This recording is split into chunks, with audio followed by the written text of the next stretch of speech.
So we are live. Okay, so awesome. Hey, Facebook people. I know what you're like. You come on after the fact, and that's okay. You come in from your living rooms to watch and get to know comedians. And I've got another great one for you today to get to know. So just kick back, watch the banter, listen, find out what he's like off and on stage, what things he's accomplished, and what he wants to continue to accomplish on and off stage. So you get to know, love, and want to follow and help the career of Dave Sheehan out of New Haven, Connecticut. So that's who the person is over there in the other square. And I will introduce his intro in 1 minute. Right now, I just wanted you to know, welcome to Comic Spot interview number 831, unless I lost count. And I have 2 brain injuries, so there's a really good chance I lost count. I'm not worried about it. I don't worry. You don't worry when you have a brain. Everybody else worries. I don't. So that's a superpower, really. So the thing I want you to know is I have a sponsor. Yeah. And when you have a sponsor, you know what you need to do? You need to mention them. So with that in mind, my sponsor is the veteransofcomedy.com. Mm-hmm. They don't know I'm on here without makeup, but don't tell them. Veterans of Comedy is where you go if you want to hire somebody who used to serve our country and is now serving up jokes around the world. So there you go. You can go on there and you can see videos of really funny people and then me trying to be funny. I'm still working my way up, okay? I'm not gonna lie. Okay, so that's the show. That's the purpose of the show. That's the nod to the sponsor. And here we go with today, episode 831, the interview of Dave Sheehan out of New Haven, Connecticut. Let me read the little tiny intro he sent to me. I posted pictures of him. I asked everybody for fun photos. He sent me 3. They're up there on the Facebook. And here is his little intro that he sent me. This guy's not much of a bragger. Some people send me miles of stuff to weed through. He says, you can mention, I love the humility. It's humility already. You can mention that I was a finalist in the funniest comic in Connecticut competition. That's it. Dave Sheehan. Welcome to this Comic Spot 831. Dave Sheehan. Yay. Woo! I hope you're clapping. Hi, Dave. Hello, Linda. Thank you for having me. 831. That's a great number. Isn't it? I was trying to get to 1,000 by the end of the year. Probably do it by the end of 2022. I know, right? Yeah. Take it easy, you know? I'm getting older. Dave, you're in New Haven, Connecticut. How did you make it through the stinking pandemic in Connecticut? Well, I have to say I was pretty fortunate. I know that seems like a lot of the most stressful things people dealt with throughout are things I don't have in my life. Like I don't have children, I'm not married. My brother and I live together sort of like roommates and we get along, so that wasn't too much of an issue. My job is in IT, which based on my appearance shouldn't be surprising. But I had been working remotely for the most part anyway, so that kind of continued. So it was as much of the oddity as it was changing up all the things that changed in the world with the lockdown and all. Comparatively, I think I managed to do okay. And then just with the rise of Zoom and being able to keep in touch with people virtually and also do comedy virtually, which I never would have thought could be done or done as well as it has been in the last 2 years. It's very incredible to see that we could continue doing what we're passionate about despite all the changes. Yes. So have you done a lot of virtual comedy? Some, yep. Got to know a lot of people around the world who I never would have met otherwise around the US, and, literally around the world. A lot of number of mics and it was felt like part of a great global community of comedians who were working together to keep comedy going and not be defeated by the weirdness that the world dumped on us last year. Yes. So tell everybody who's comic or not, some of the best Zoom open mics that you partook in that are still going on. So if anybody wants a good recommendation of ones to watch or go perform at, what would you recommend? Friends of mine who had lived in Connecticut but just moved away, Brian Barganier and Ham Clancy ran the Meat Slap Mic. I don't know if you've ever heard of that. A lot of the local community has. They continue to run that mostly weekly. I think there's occasional exceptions. Again, they just moved to a different state, the U.S., so that might be a little bit off. But I believe they did run it this week. They read that quite a bit. That's still going. I'm trying to remember. Like I can remember names of people now, but sometimes I don't remember the name of the mic. There was That's a good. gentleman in Michigan, Nightcap, I want to say. I believe his name was Jason Spitzbergen. I'm sorry if that's not even close to correct, but he was running that pretty regularly. I took part in that. There was a gentleman in California running, I believe it was called Sick Leave, but that stopped in the summer. I did that one a couple of times. Honestly, it's hard to remember because I did a lot and I liked most. I never really went to one that was just not good or problematic. Or, I mean, the worst. Oh, Joe Gorman out of New York City was running one like Wednesdays and Fridays. I wish I could remember the name of it, but he's somebody I had actually met in person. I met him in person a couple of times. One of the only downsides is that just without much of a limit, you may have as many as 40, 45 people, and everyone goes up, which is great. It's great to see that much enthusiasm, but sitting at any show for like 4 hours, as much as you want to keep supporting it, can be rough. But it's better to see that many people want to be part of something and to allow them to. Yes, yes. And you live with your brother. Talk to Yes. me about the upside and downside of having a sibling rivalry as a roommate. Now you say you get along with him very well. What has been some of the funny ways in your comedic mind to cope with that? Because I have a twin brother and I wouldn't dare live with him. Now, I know that varies from family to family, but we grew up together. We got along fine when we were living together with our parents. Then when we moved out, since both of us were single, it just kind of made sense. Nothing really changed there. We do get along, but we don't hang out too much. Like he has his groups of friends, I have mine. He's a little more reserved and like he would never do stand up. He's funny as a person, but that's not something that he would ever pursue himself. But he has his groups of friends that I know he was involved with virtually, and I'm doing that. One of the downsides, of course, is we were stealing, kind of infringing on bandwidth from time to time.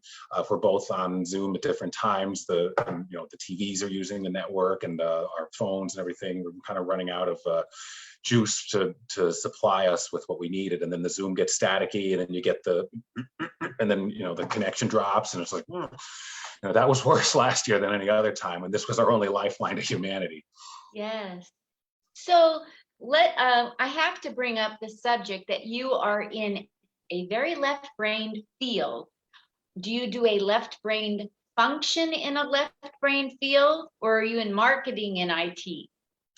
I was in technical support for a long time, working with helping people who are having problems with financial software. I actually changed to a different job earlier this year within the same company that's more along the lines of training. So it's with the same software and other software customers who are just getting going with it. And new software is always overwhelming. I work with a team that kind of helps them get familiar with what they're going to be doing, how they're going to be using the software to do their jobs and their daily functions, et cetera. That's so great. So you're into suicide prevention. I guess so. That's kind of what comedy is too, isn't it? So you're not that much in the left-brained area of a left-brain field. You're using both sides. And because that's my first thought is that IT, wow, and comedy, those are so different. But I assumed your function might not totally be left-brained. Well, yeah, IT is pretty broad because I think a lot of people hear that they probably the first thing they think of is programming and coding, which I did a little of a long time ago. And in my earlier days of support, there was a little bit more of like analyzing, not writing code, but just breaking down, looking at files, changing configurations, et cetera. With the rise of cloud, that kind of changed because my company kind of reorganized and that work kind of went to other groups. And I was really doing more of the like the softer skills, just like collecting information about the problems rather than actually resolving them. That was kind of one of the reasons I left, because I didn't feel like I was really contributing as much anymore. But I'm able to do that more in my current role. But it is more of again, it's more of a project management type than actually writing code and creating software, just more working with it and helping other people become familiar with it. So you have a comedy background, and in your day job, when you're training, do you ever dip into comedic things to keep people interested? Yeah, it's who we are, so it's going to come out one way, shape, or form. I tend to find that I kind of, if I'm working directly with a customer, I want to kind of gauge their persona first. Some of them are more easygoing. If they're kind of rigid or strict, then I'll kind of be the same way. But if they're more casual and are willing to, like, hey, how was your day, or how was your weekend, and let's talk about stuff like that, and then I feel a little more comfortable. I might be able to drop a joke into something about how tough it is working with software. One thing I often say is, there's the classic quote, I think it's attributed to Albert Einstein, that the definition of insanity is doing the same thing multiple times and expecting a different outcome. That to me is proof that Albert Einstein never worked with financial software. Because you can do the same thing 10 times with software and get 10 different outcomes. That's just the nature of the business. That's so true. Did you know I'm related to him? I did not. Yeah, I am on my dad's side. Okay, like distant cousin? Yeah, like it's in the family tree. And Okay. I don't, my parents were only children, but their parents or something. And so I don't know how, I cannot compute what a cousin or an uncle, I don't know what those are. Somewhere back there, some cousin or uncle. So it's in the family tree. It goes right back to him. He's in it. That's an excellent thing to have in your history. Yeah, it's become our family's theory of relativity. Every family needs one of those. I'm going to just move for just a second. I want to connect my wire, so give me just a moment, but I can still hear you. Absolutely. Yeah, you can quote Albert Einstein all day to me, and I will not roll my eyes once, Dave. Not once. I'll be like, tell me more. I never met him. So I need to know, and I think people watching this, one person to 2,500 might watch out of 14,000. It's a crapshoot. I'm not gonna lie, but the thing is that you grew up and now you're funny. And my guess is somewhere along the time from birth, I guess, maybe inception, maybe somebody rubbed your tummy and it rubbed you the right way and you became funny before you were. I don't know if you came out telling jokes or that happened in grade school, high school. When did funny first come out of you? Talk to me about you talk. It's kind of tough to break down. I guess it's always been there to an extent. I started, my first stand-up set was 2002, so I've been doing this a while. But at that point, I was out of college. Probably in college age is when I first really started enjoying watching stand-up, but hadn't really ever thought I'd be doing it until I start watching it a while. I guess that's how a lot of people get going. And then I would just start writing down notes of things. I remember still thinking like, well, I'm never actually going to do stand-up, but this would be funny to say. And then I just had notes after notes after notes. And again, I guess that's common for people. There was a local performing arts school, which is no longer in business in my area, that around the year 2000, I started looking into, like, I want to think about doing comedy. How do I do this?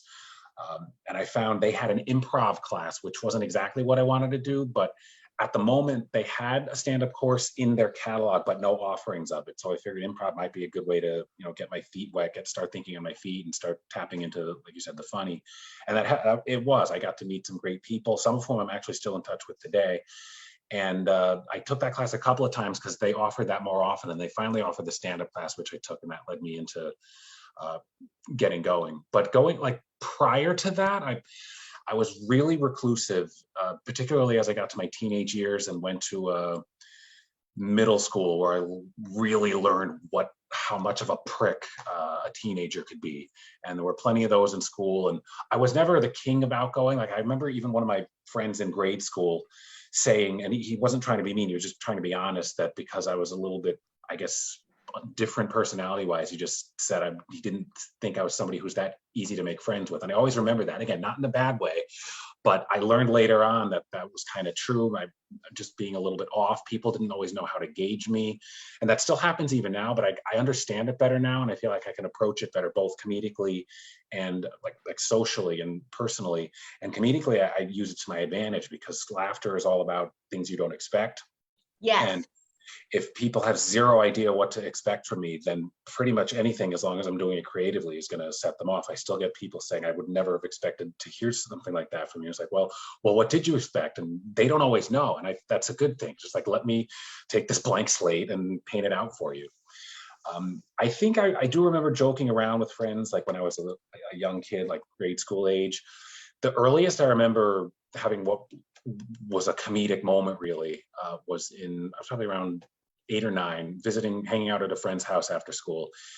His neighbor was a friend of his who was like a year or two older, and I was never athletic, which again should surprise nobody, even now.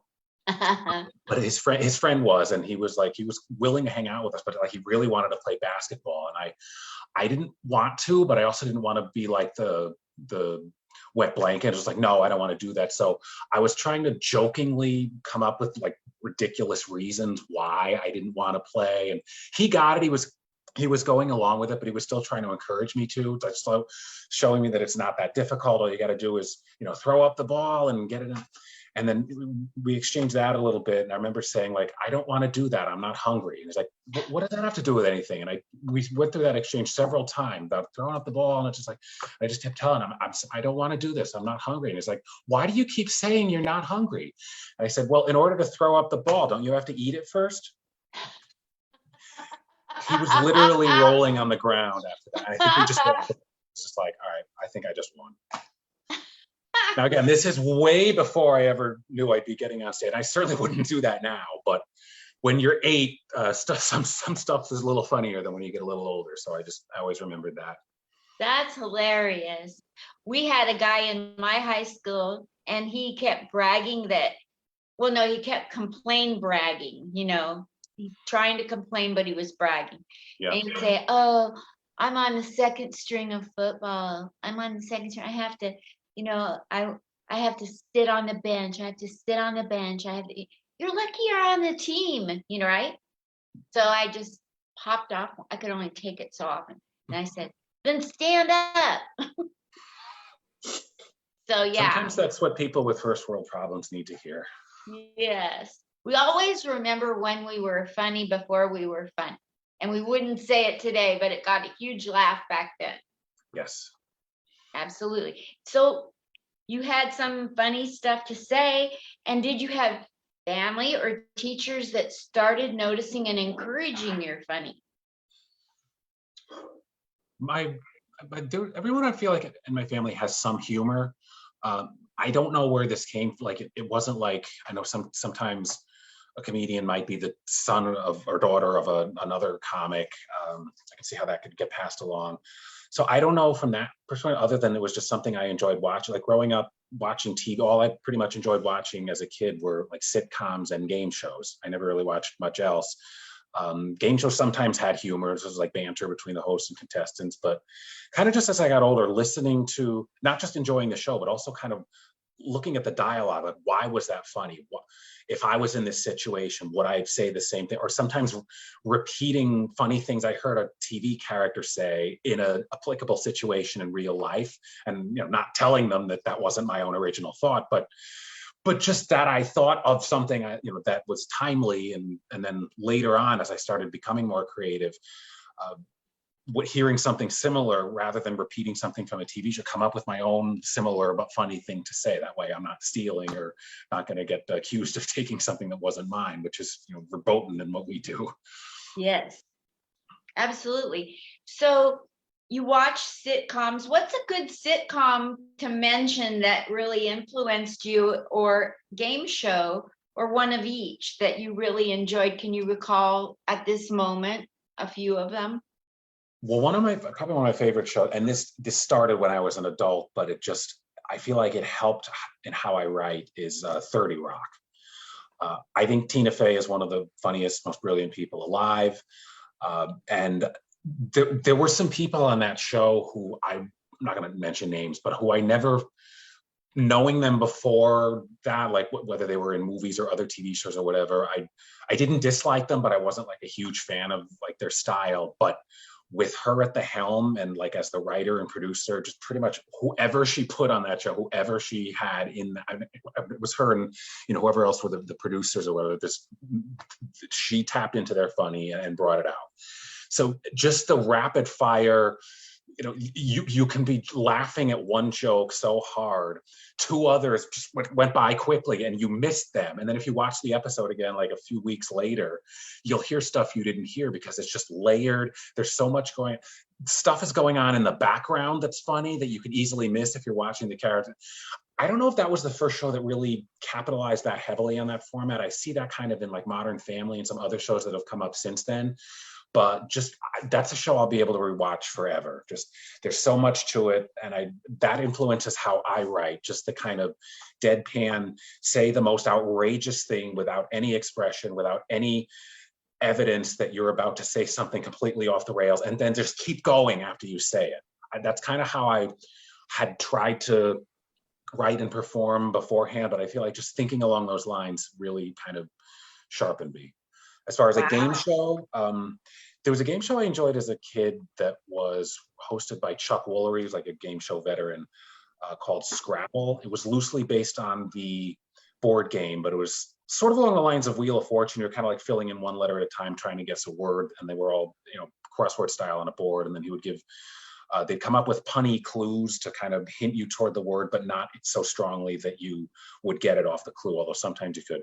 But sometimes the clues were so like laughably bad that Chuck would just like stop the game to look off stage and like criticize his producers for coming up with something so ridiculous. And I always enjoyed that because that he's tapping into what the contestants and also the people watching at home are thinking, like, that's what you sat around and came up with. And I don't ever really remember seeing, like, Pat Sajak also has similar snark on Wheel of Fortune, but I don't really see him go after anybody that as much as they could. Some of the puzzles on there are looking like, what drugs were you guys ingesting that you came up with this and thought this would be a guessable puzzle for these contestants who are trying to win money and prizes? But I always liked how Chuck never held anything back. He was just like laughing at how ridiculous things was. And I think it made it more comfortable for the contestants who couldn't figure out what seemed to be a simple clue. But I enjoy Steve Harvey, the way that he plays with contestants. Yes, I do as well. Yeah. Yeah, Family Feud I always enjoyed that. There was a previous host, Ray Combs, who would also he hosted in like the 80s and 90s after Richard Dawson left, and he had really good ways of like interacting with the contestants and such. But yeah, Steve Harvey has a terrific banter with the contestants on that show, on a show that's just ripe for ridiculous answers and always has been. I always liked that show where they had Hollywood Squares. I loved that. Stupid answers, Yes. I've watched that like sparingly. I probably should have watched it more because I feel like I would enjoy it just with the format, because they often had, comedians and other entertainers on there who, again, it's something you can't really turn off, especially when it's your profession, to just bring it on. They especially look for it on a show like that. But, what I liked about it, as we find out later on, I liked it because it looked like they were coming up with it in the moment. I really believed it. Now I'm finding out it was scripted. Didn't know that. I think I've heard that, yeah, they would suggest stuff sometimes. I think there was also evidence that maybe the original as opposed to the more recent editions, that just because of it can be a little strenuous, being on TV, that alcohol was often used to relax people, and sometimes different amounts to relax people a little too much. So there's probably a little bit of improvising, but yeah, unfortunately, they probably did suggest some jokey answers over the years. Yes, absolutely. I know somebody out of the East Coast whose parents were writers for the show, Okay. and claim that they wrote every single line that was ever said. Wow. Yeah, that does kind of take away from it. It I'm does, still, doesn't it? yeah. So let's talk about you. What made you jump off the diving board and jump into the ring and risk your whole life, your ego, and everything to go up on stage and face a bunch of strangers alone night after night? I honestly, it still seems unthinkable, even as long as I've been doing this, just how I was as a teenager, just living in fear of being judged for anything throughout most of school. I just sat there, listened to the teacher. I didn't want to ever call attention to myself. And somewhere along the line, that changed. I think, again, like I said, the humor was always kind of under the radar. The more I watched stand up, the more I started thinking about bits that I thought would work. I kept having, I occasionally would have situations where I'm, again, just having a casual conversation with people, not trying to be funny, just saying what came to mind. And there were times where people were just rolling with laughter. Sometimes I wasn't even sure why. Like, I thought there might have been some humor in that. But I remember going to a training class for my first job out of college. And it was like 24 people or something. And I was sitting in the seat that was right next to the projector, pointing that the instructors were using to do the lessons and everything throughout the week. And one of them, who was kind of on the serious side, one day takes the lens cap off and holds it up in front of the group and says, does everybody know what this is? Everyone's like, this is a lens cover? It's like, no, no, no, no. This is a doohickey. And I'm going to assign this guy pointing at me and this guy, the guy sitting opposite the projector. I'm back to back with him. These two guys are in charge of this. If we're doing a lesson during the week where we need the projector on, but we're in the back of the room and suddenly we need you to turn that off and look elsewhere, we're going to call on these two they're going to be in charge of the, he's joking, but he's trying to make it sound serious about this contraption, and everyone's kind of going along with it and asking questions about just, is this, how serious a job this is. And I just very meekly put my hand up, listening to what he's describing, and said, so this is a 2-man job? The whole room erupted with laughter. And that was like day 1 or 2 of this 3-week training. And as I got to know people more and more throughout the week, they kept coming up and say, what a great line that was. Like, I was just asking the obvious question. And then there were a few other incidents like that where people were just like laughing ridiculously. And it's like, maybe I should see if I could do something with this.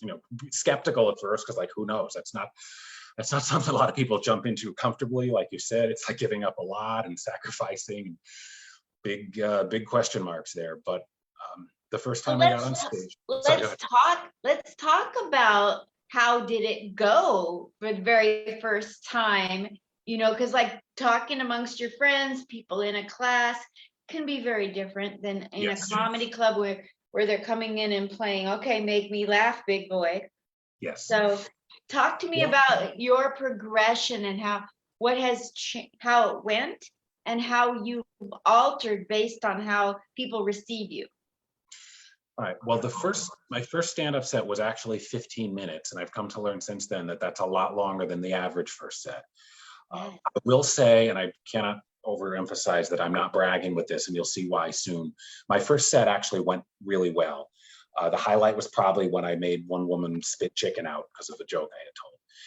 The downside of that is when your first set goes well, you kind of think you're invincible, and you're eventually going to learn you're not. It's better to get that out of the way with the first set, but I've talked to some other people that I've met over the years. It doesn't always go that way. I learned that kind of. The next one I did was also fairly lengthy and didn't go as well, but it was some of the same stuff and some newer stuff. The third one started strong, like here, and then just dropped. So like the first half was gold, the second half was lead. And that's rare. Like you figure you're just going to bomb entirely, maybe get 1 or 2 good ones off, but that's not something you ever really think is going to happen at any point. And it's just tough because obviously you walk away from something like that, you never want to go back into it. The energy is kind of gone. It's just like, wait, what happened? Was that a false start? Do I not really have it? It's weird though, looking back, having done this for so long, sometimes I don't even realize, I can't even put my finger on what I'm doing differently now in terms of my approach to performing and writing. Obviously it's different because sometimes I dig through old notes and I'll find something I wrote like 15 years ago. I mean, it's not bad, but as something of a veteran now, I look at it and see, I wouldn't write this today. It does feel like early in your career type writing. If I was going to talk about this, I'd probably do this instead. But it's hard for me to break that. There wasn't like a single moment where something snapped. I was like, oh, that's how I need to do this. I also don't really even know how I'm different on stage, although I've had people say that once you become the same person on stage as off, you've made it. And I don't know when that happened. It was probably somewhere in the last 5 to 10 years. I think for a long time I was doing, like, I mostly got good responses from audiences, but I know that for a long time I was reading like word for word first from a script in my mind. Like I'd write out my notes, and I had to do it that way because if I didn't, I'd forget. And if I lost my place, I was deer in the headlights, and that happened a couple of times. So I think I just got to an increasing level of comfort where even though I was doing pre-performed stuff, if I changed the wording a little bit or had to do it out of order because I forgot something and jumped ahead, it was not that big a deal to go back. And now if I forget what I was going to say, I can kind of joke about that and just maybe go somewhere else much more freely than I would have back then. So it's really weird, honestly, to just look back and not know when these changes happened, but they must have, because I'm performance wise and writing wise, I feel like I'm in such a different place now from 15 years ago. What is your writing process? For instance, what I mean is, I hear a word, like I'm just now looking at my fridge and I noticed for the first time it says magic chef. So that would help me create a whole joke, bit, whatever, all around a word or a phrase. And that's how I tend to write, is I hear something or I see something ridiculous. Like I walked down the street the other day and a guy at the bus stop was washing his legs with puddle water. And I offered him a bottle of water and he said, I'm not homeless. And I'm like, yeah, why was I so stupid? Where? What am I? Does that make me racist? Not woke? Like, where do you go? But the situation calls for a whole lot of tags. I agree. Yeah. I probably do similar things to that, seeing an unusual situation and just having the thought process. I don't know that I probably wouldn't have addressed him. I like that you did. And just, because what is a person like that going to say? It's going to be interesting.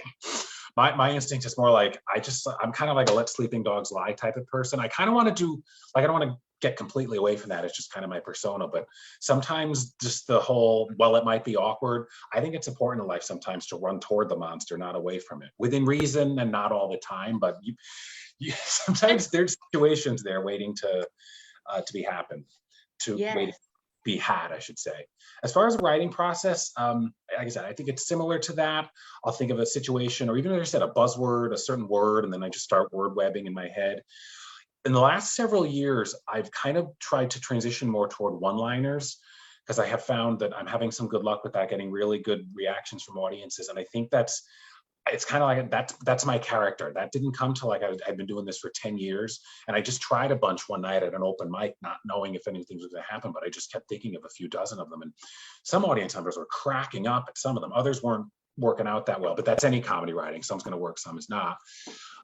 But I'm trying to move more toward that. Writing for one-liners is very different, because it's really just kind of like a single thing in a punchline. And once I get the right one, I'm done. Or I might be able to spin off into like a second one, or maybe a slightly 2 or 3 liner.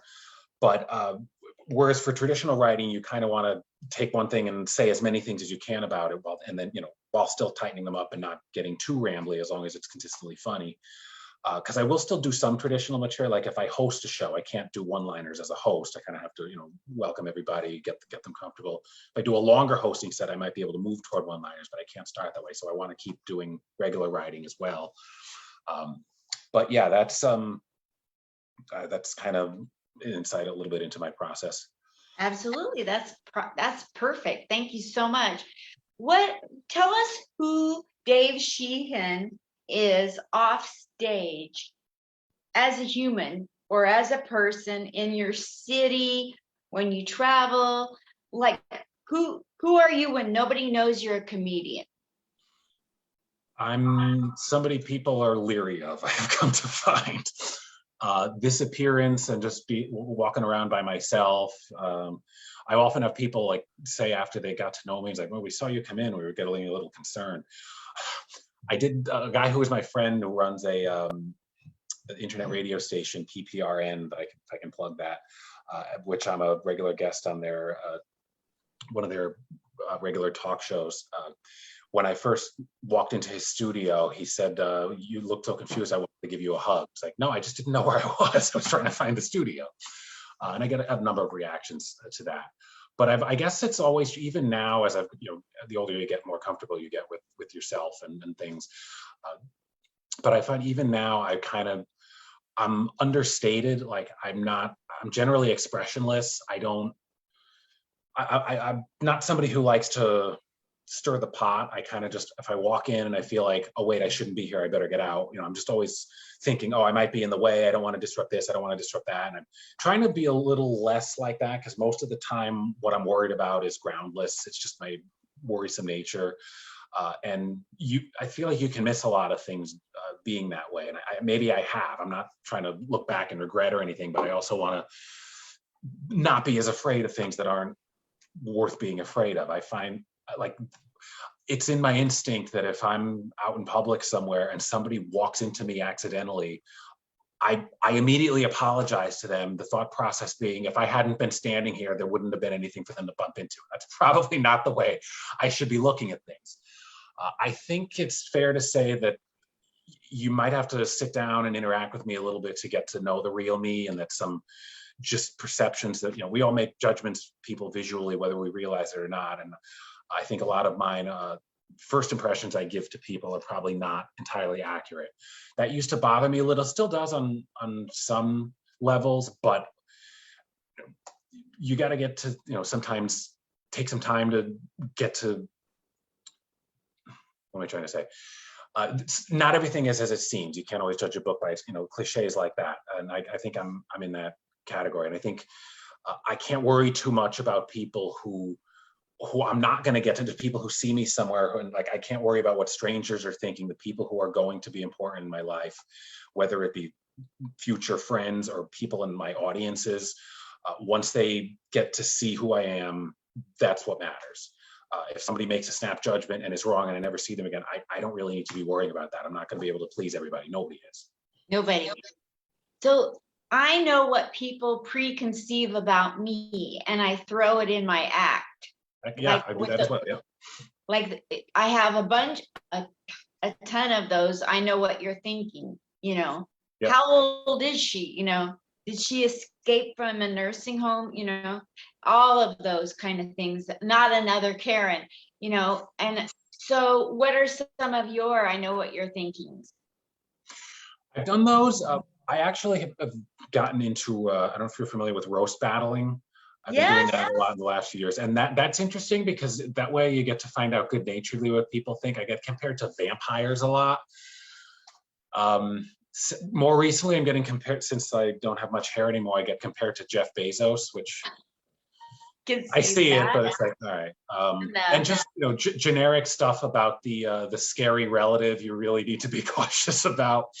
But again, that harkens back to what I was just saying earlier, that once you sit down and talk with that's fine. It's just, that kind of stuff goes based on not knowing much and just going on a snap judgment visually, and that's fine. That's what that kind of writing is about. But that's what I have found people tend to think. Or IT nerd, which is actually accurate. I look like one and I am one. So that's funny.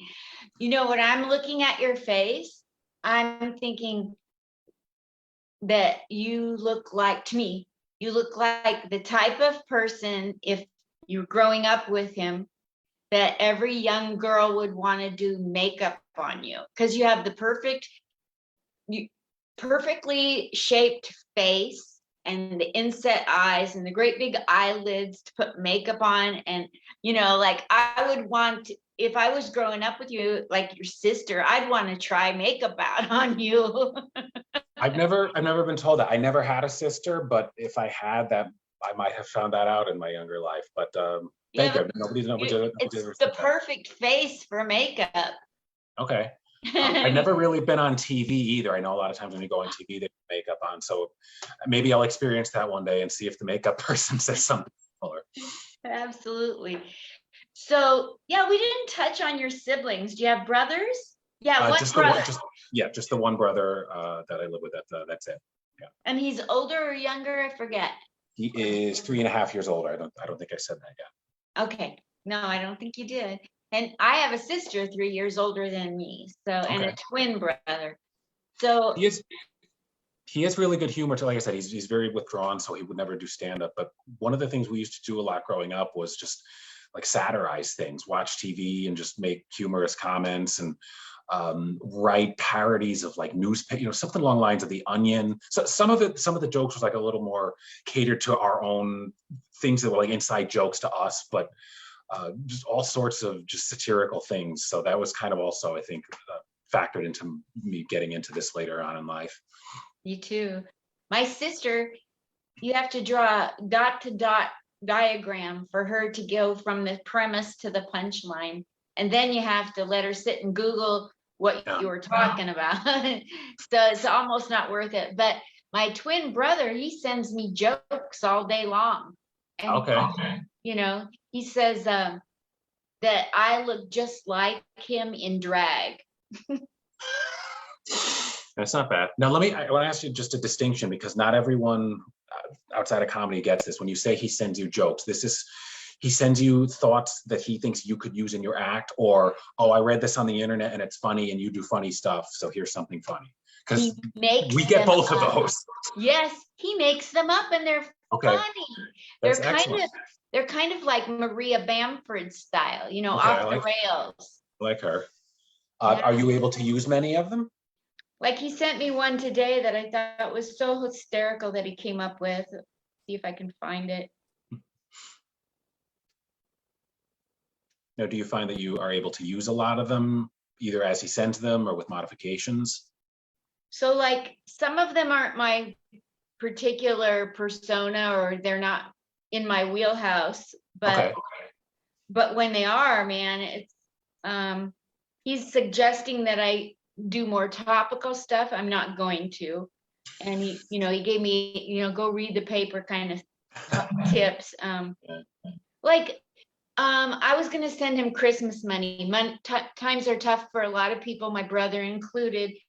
And he said, I asked him if I could, and he said, yeah, thanks. I'll divide it equally between my loan sharks. That's not bad. Yeah. So, that's. Is he in entertainment at all? Or he just likes to send you ideas? No, I would die for him to get on stage. I'd love to do a duo act with him. Yeah, that'd be great. But he's not going to do it, but I think he's super funny. So it's fun. Yeah. Yeah. Now, do you have people in your comedy world or neighborhood or that you banter with, write jokes with? How do you have support that way? Yeah, often run stuff by friends. There's certain comedians I've been working with for more than 15 years who have become very good friends of mine. We hang out socially as well as bounce ideas off each other. I have always had this kind of stigma that, again, it's something I'm trying to work past, where I'm almost like reluctant to share the joke with anyone before I try it on stage, which is kind of ridiculous, because it's like, if a trusted friend doesn't love it, they'll say that, or they'll say, try this instead, and that, it might still be salvageable. But I'm not really superstitious, but for some reason I kind of feel that way with that. Like, oh, I don't want anyone else to hear this until the audience does, which again, it's like, why am I trusting blind strangers instead of people whose writing sense and comedic sense I trust so much? But yeah, I don't have any like formal groups. Oftentimes over the years, people I know have said, let's start a writing group, and it just doesn't happen just because of everyone's schedules. It's tough to do something on a regular basis, but just with texting and email, you can just shoot somebody off a little, oh, here's a 1 minute clip I recorded last night. What do you think of it? And I can just type out a response. So yeah, it's a communal thing. A lot of people don't realize how important it is for comics to work with each other, and that one person will write it. A couple of the jokes in my act, I had ones from friends who said, I thought of this, it doesn't really fit me, but it suits your style. And if I like it and I think it's strong enough, I'll do it. Most of them not. Because I like to write my own stuff, but if somebody writes me something that I think is strong and fits me, I'll certainly do it. I know a few people who, again, have the stigma and say like they refuse to ever do anything they don't write themselves. That's a personal choice, but I just feel like it's not understood even by a lot of people who do comedy, how common that is and how natural it is to work together in this industry. Yeah. I know that like every single aspect of comedy, you have people on both sides of every fence, like, oh, you should go to 18 mics a day. No, you should do one, record it, make changes. Like there's so much bipolar thinking going, like I don't mean that the people are, but there's one opinion and then there's the vast opposite. And like sometimes something in the middle is okay too, but usually it's the left side, and I don't mean politically, what the left side thinks they're right and the right side thinks they're right. Of course. And anything, it depends, like Right. anything that works for you.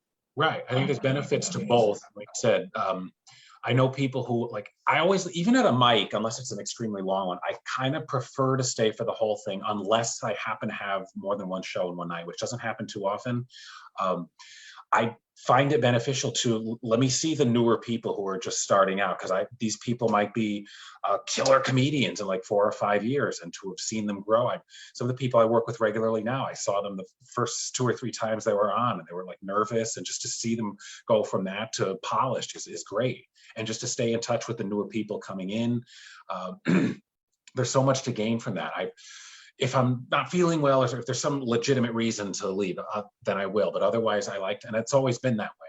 And then I see these people who end up doing 3 or 4 mics in a night, but it's like they just do the same stuff. They're not really working on it. It's just it's just almost to say, oh, okay, I did it. And yeah, of course, every time you're on stage, it's a chance to practice and you can get stuff out of that. So you got to find what works for you. But for me, it's always been, I want to support this industry as much as it's helped me to do what I've done.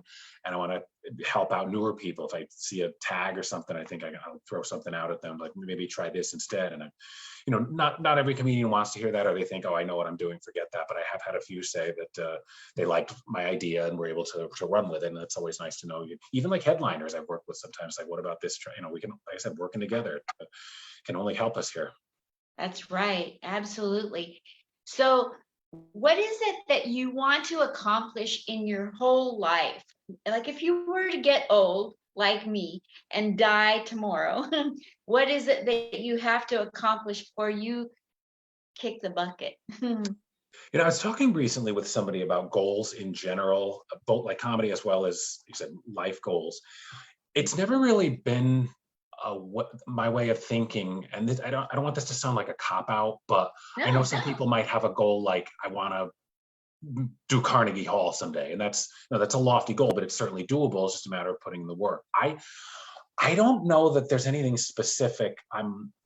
Any venue or any goal or anybody I want to work with or anything like that. Anything that happens along those, something I like would be great. But I really just want to continue doing this to the best of my ability, to like give back to the comedy community, like it's helped me, like I said, get to where, like, even though I've been doing this a long time, I think for a while I kind of just, I don't want to say drifting because it makes it sound like I was aimless. I was doing a lot of shows, but I don't know that I was focusing on strengthening stuff. I've always been writing. Like there's certain bits I've been able to do for years, but I'm always trying to come up with new stuff and make things as good as they can. But I never really pursued trying to have like a solid 45 to do headlining sets. I'm working on that more now because there's people who in this industry who have not even been doing this 1/3 as long as I have, and they're already established headliners. But again, those people are probably putting in time like I'm not able to, or live, sleep, breathe, and everything is I've never been able to do that, but I've still been able to do a lot. So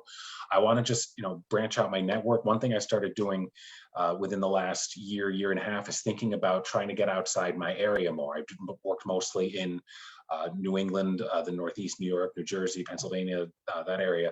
But now I'm starting to travel more. That's how I got to meet you. A friend of mine moved to Las Vegas a couple of years ago. So a comedian friend, Chris Clark, terrific guy. Yeah, so I took a trip out there for a few days to hang out with him and just to kind of meet some people who are living in Vegas like yourself, and just see what the scene is like and meet some people there, let them get to know me. I got to do some shows in Baltimore earlier this year. It's a couple of really great shows. I enjoyed those. I met other people from other parts, just networking and just trying to get to as many places as I can and just kind of see the world, meet all the people that make the comedy community so great.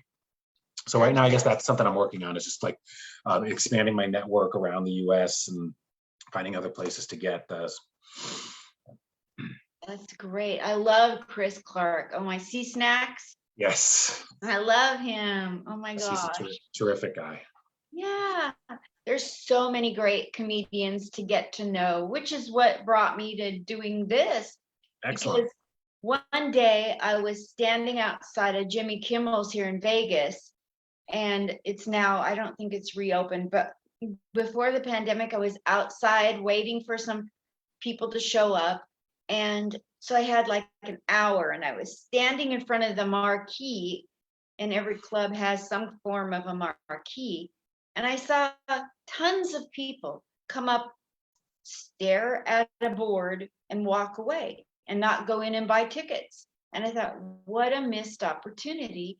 Nobody knows who, and I worked at Harvey's in Portland before they closed, and people would call up, or the club would say, hey, do you want to come see a show? And people would come in, and maybe they like sarcastic humor, and the comedian was a one-liner and it wasn't sarcasm, self-deprecating or something, and they'd come and see the wrong style of comedy. So that's the whole point of this, so people can get to hear you talk and see how you think. And then with that in mind, what is your style of, it's one-liners and what's the style behind the one-liner? Observation, sarcasm? I mean, like, what would you call it? I feel like I am kind of a sarcastic person, and that factors into my traditional writing, maybe a little of the one-liners, but it's probably more observational. All of my one-liners are questions, which I think is unique because I have yet to see anybody else who's doing them quite that way, or at least some of them might be, but all of mine are questions. So one of my thought processes for writing them is to look at something that's like a stereotype or a proverb or just some common element of life, and picking it apart in a kind of like a sarcastic way. Like, if this is true, then would that also mean, and then like a parallel example that's nonsensical, but makes just as much sense as this thing we're all thinking about all the time. Like, why is this okay, but this would be really weird? Again, just wordplay. I do a lot of wordplay. If a word has two meanings, then I take a phrase where it means one thing and compare it to where it might mean the other thing, that kind of thing. Nice. That's a smart way to do wordplay. Very smart. Some people think wordplay is like the bottom of the barrel, but I don't. When it's smart wordplay, there's nothing like it. Wendy Liebman has made herself America's sweetheart with wordplay.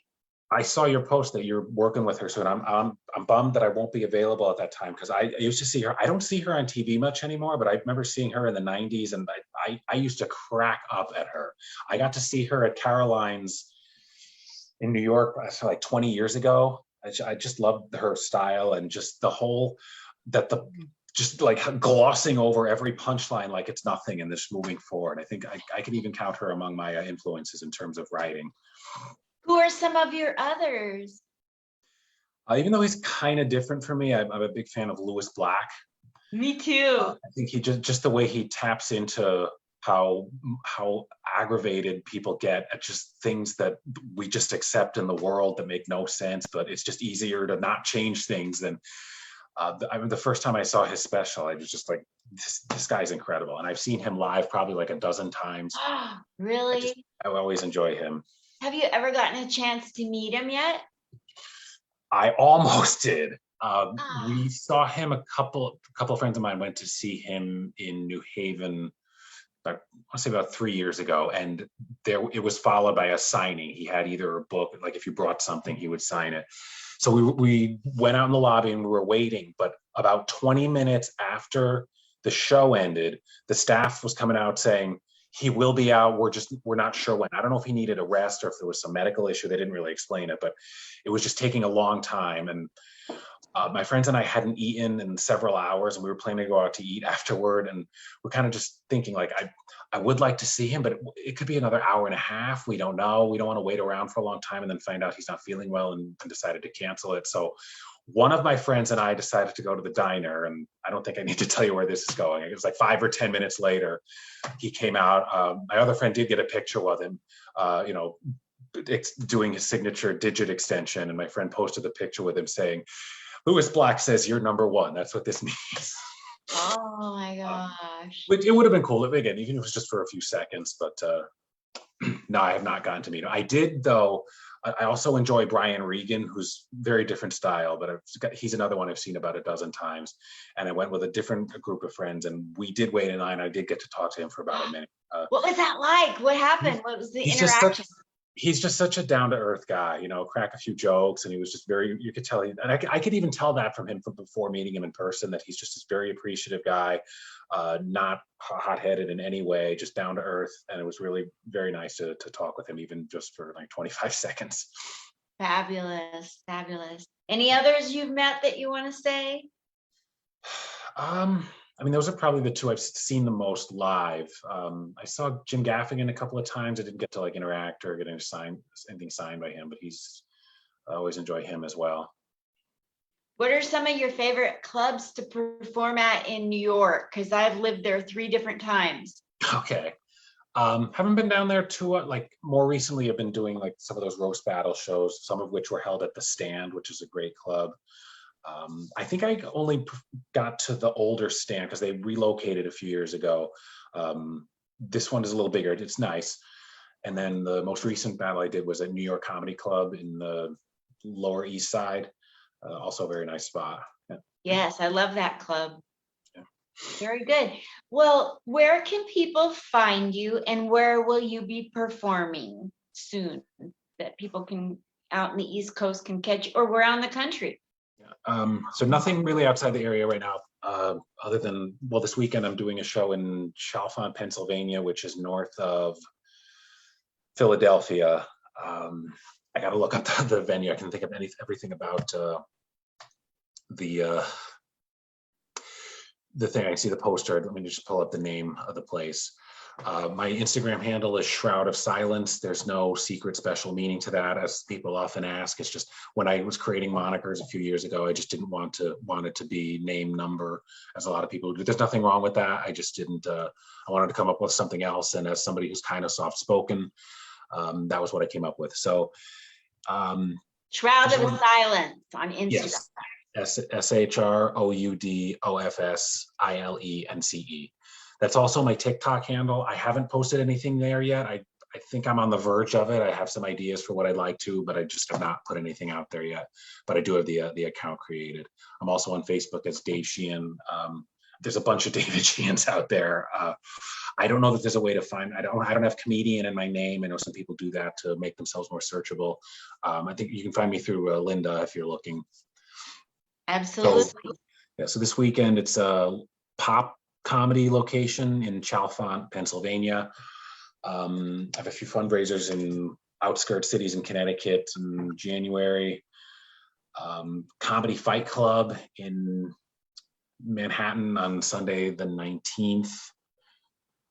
A few others right now. I'm still waiting on details for some of them, but What venue is Comedy Fight Club at? That's the one that's sometimes at Stand. The one I'm doing is a venue called Bowery Electric in the Lower East Side. I got to double check the address. Yep. I haven't been there before. Yep. Awesome. Yeah, that's great.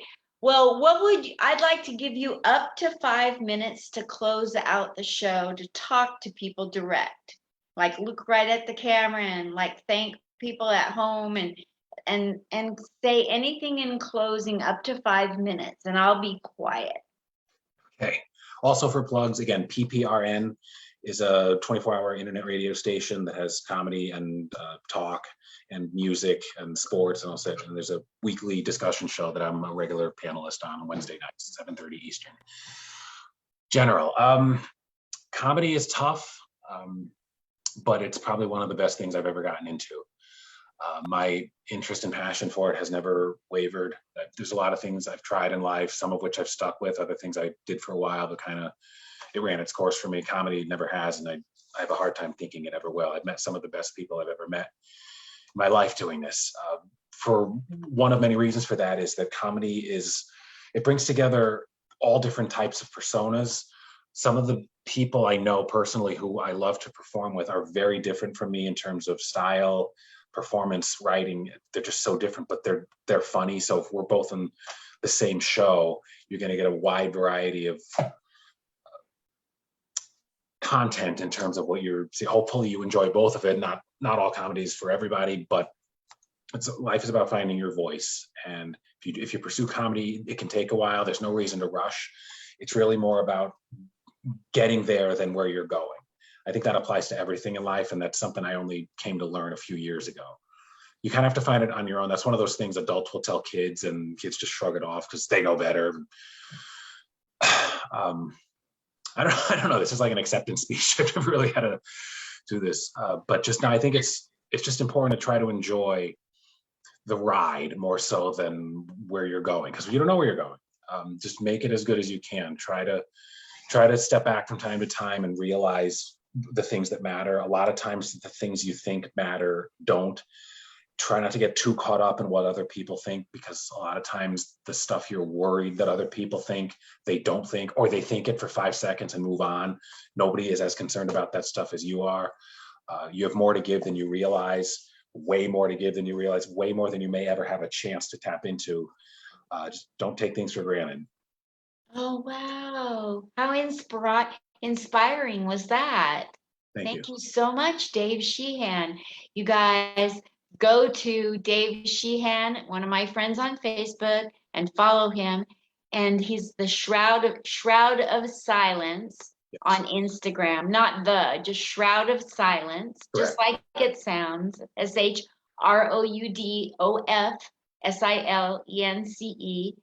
And find out where all he's going to be performing and start to follow him. I will not be jealous, trust me. Not one bit. So that's the show, you guys. And thank you so much, Dave Sheehan.